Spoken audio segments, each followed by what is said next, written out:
This is the Lone Crater YouTube. We hope this video helps. In this video, I will explain how to change the oil in your Nissan Altima. First, let's gather our essential tools and materials. You will need a wrench, an oil filter wrench, and a drain pan. Also, make sure you have fresh engine oil, a new oil filter, and a funnel.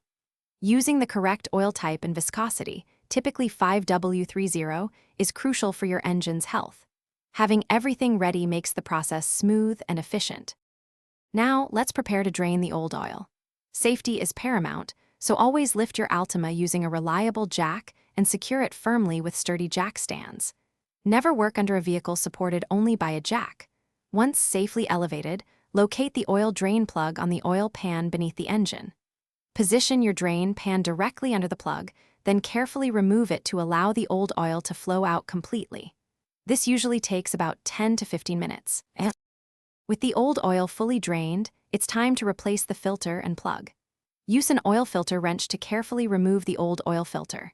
Before installing the new filter, apply a thin layer of fresh engine oil to its rubber gasket. This ensures a proper seal.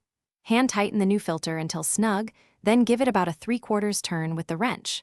Finally, securely reinstall the drain plug, tightening it to its specified torque, usually around 25 foot-pounds.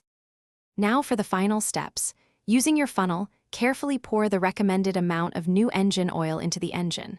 Most Nissan Altimas require about 4¾ to 5 quarts.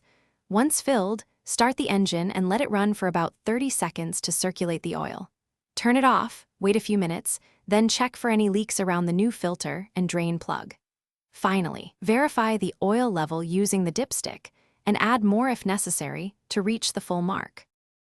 Thanks for watching. Consider subscribing if we helped you.